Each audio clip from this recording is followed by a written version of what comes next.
Dr. Van Boxtel will now read the citation for our final honorary degree recipient and our commencement speaker for this evening. Ken Frazier is a global business leader known for his significant contributions to business, law, and social justice. As the CEO and chairman of the biopharmaceutical giant Merck and Company, Mr. Frazier was named to the Time 100 list of most influential people in 2018 and recognized by Fortune as one of the world's 50 greatest leaders. Raised in North Philadelphia, he attended the Pennsylvania State University and Harvard Law School. Returning to his hometown to begin his legal career, he performed pro bono work that included teaching Black law students in post-apartheid South Africa and winning freedom for a Black death row inmate wrongfully jailed for 19 years. Joining Merck in 1992, Mr. Frazier was named CEO and elected to the board of directors in 2011. Under his guidance, Merck has increased its investment in research and development while focusing efforts to develop bold, life-saving treatments and vaccines. Mr. Frazier has also led the formation of philanthropic and other initiatives at Merck, including supporting the development of an investigational vaccine for Ebola, now being deployed in Africa. For his commitment to civil rights and justice and his leadership of an innovative biopharmaceutical company dedicated to saving and improving lives, Drexel University is proud to present Ken Frazier with the degree of Doctor of Business Administration, honoris causa.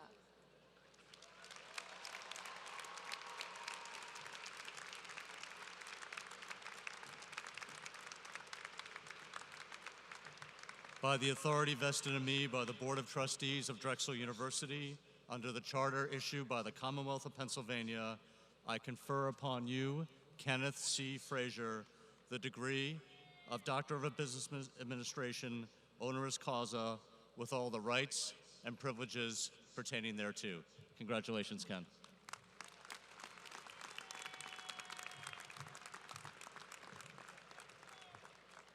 And Mr. Frazier will now deliver our commencement address.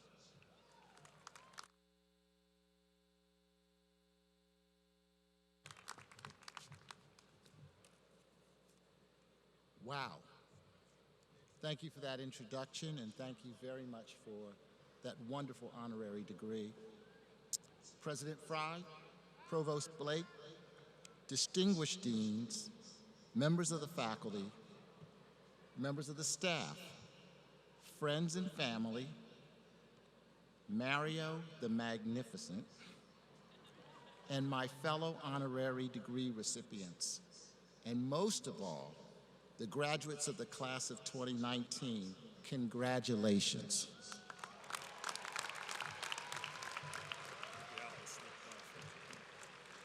It is an honor to be with you tonight.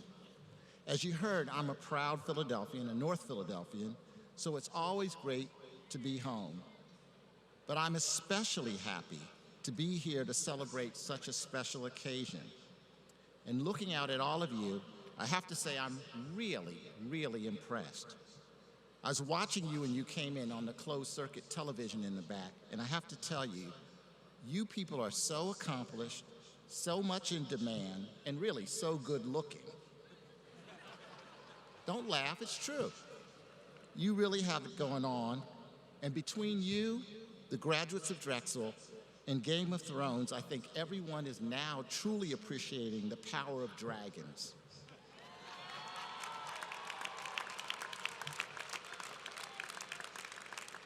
Tonight, we celebrate your achievements as students and the successful end of an important chapter of your lives.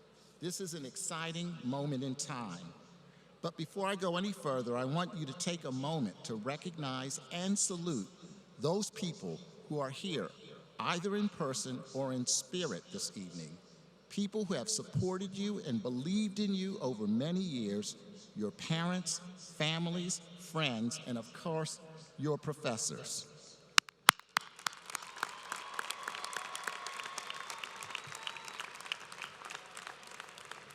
In this moment of great pride, I hope you feel immense gratitude for those who helped make tonight one of the best of your young lives.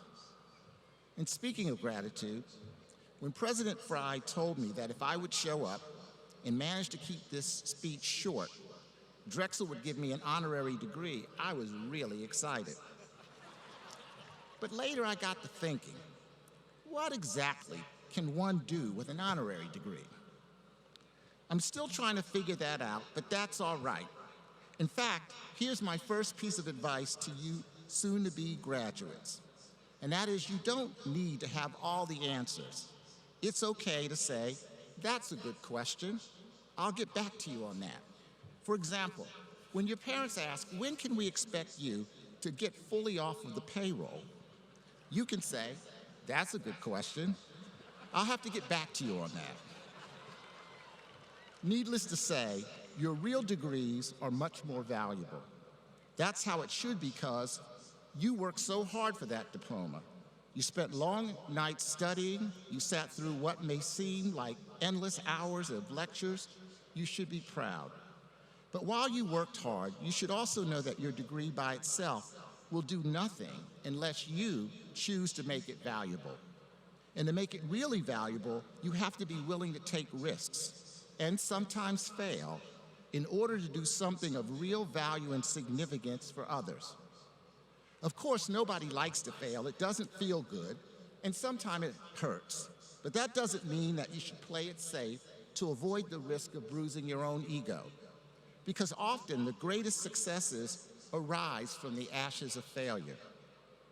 Look at Oprah, the most influential television host of all time, an Oscar-nominating actress, a media mogul, so universally beloved that some people even wanted her to run for president. She's a pretty big success, right? Well, here's what you might not know. In her early 20s, Oprah was hired as a local news anchor in Baltimore. And less than a year later, she was fired for showing too much empathy on the air for the people she was reporting on. She was, in her own words, too emotional for the job. Later, as we all know, that ability to connect emotionally with people became her greatest success factor. As I said, success often arises from the ashes of failure. The list of iconic figures who failed, sometimes repeatedly before achieving greatness, is extremely long. For example, Michael Jordan was cut from his high school basketball team. Steve Jobs was forced out of his CEO job at Apple. Even the Philadelphia Flyers' beloved mascot, Gritty, face-planted the first time he skated onto the ice. And for those of you who don't know, the Flyers are our local Philadelphia hockey team, and Gritty is, well, anyway, just Google it. Albert Einstein once said, failure is success in progress. I'm particularly fond of that quote because of how it applies to my company, Merck. You see, we're in the business of innovation, inventing things, and our goal is to translate cutting-edge science into medicines and vaccines that save and improve the lives of people all over the world. We employ some of the most brilliant, well-trained, dedicated physicians, biologists, and chemists, and they fail far more often than they succeed. In fact, our research fails more than 90% of the time. But there's learning in failure, and while those setbacks can be disheartening, they are worth it because when we do succeed, it's glorious. It can save lives. It can change the world. Here's an example of what I mean. Most of you graduates were born after the worst of the HIV crisis.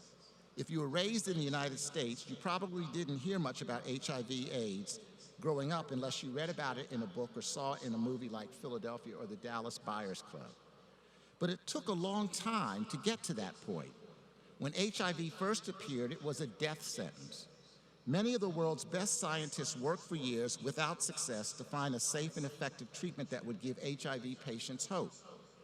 In February of 1994, more than a decade after the crisis began, the Associated Press published a story about Merck. The headline read, "Large drug maker has fifth AIDS drug failure."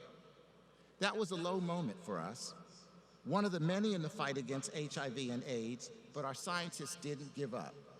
Our company kept investing in their work at the risk of major financial loss.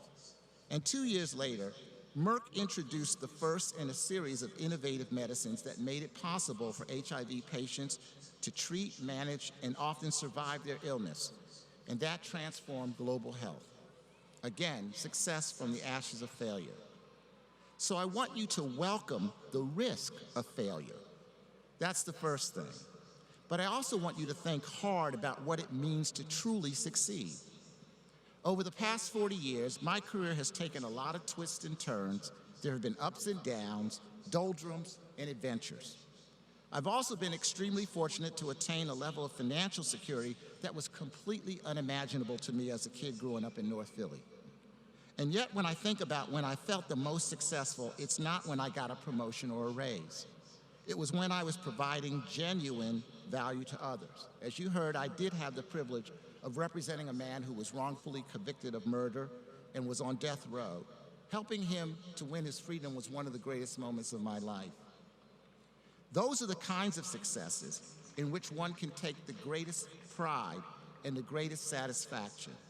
So no matter what direction your career takes, you have the tools because of the education you've received at Drexel to create genuine value for others. Don't let those tools go to waste. Strive in whatever you do to make a difference. Stay open to unexpected opportunities to make a positive impact on other people's lives. And when those opportunities arise, and they will, seize them. Even if they feel like a risk, even if they deviate from other people's notions of success. This Sunday is Father's Day, and I want to leave you with a bit of wisdom from my dad.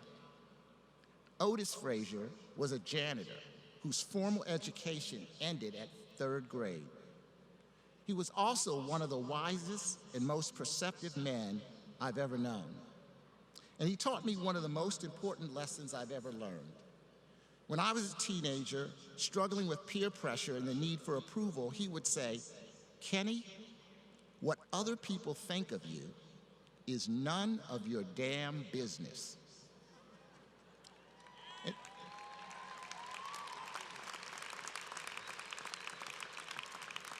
Over the years, I've come to see that my dad was right, and I wish I had understood that earlier in life.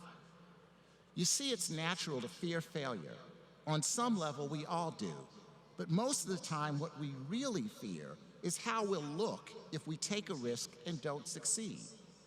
We're afraid that other people will think less of us, and so we choose to play it safe. I want you to cast that way of thinking aside. The world needs you to cast it aside. Tonight, I see in your faces and in your generation unlimited potential. But that potential is not going to fulfill itself. This university has a proud sporting tradition. You'll recall last year's greatest ever comeback in NCAA Division I history against the Blue Hens.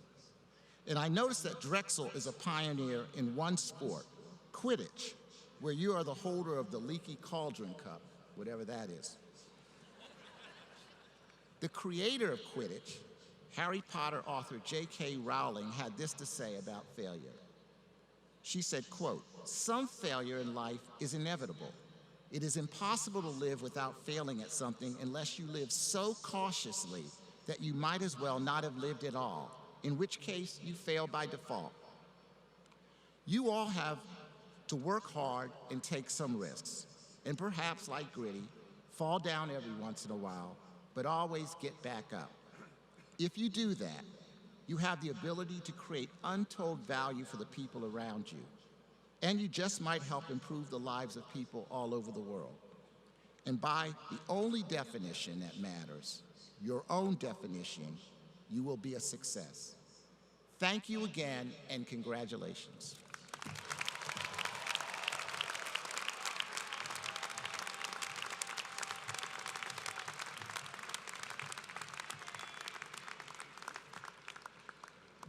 Ken, thank you for those profound words on failure and success, and for leaving our graduates with such a terrific message.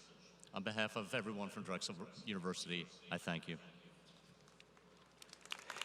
President Fry will now confer the university's degrees.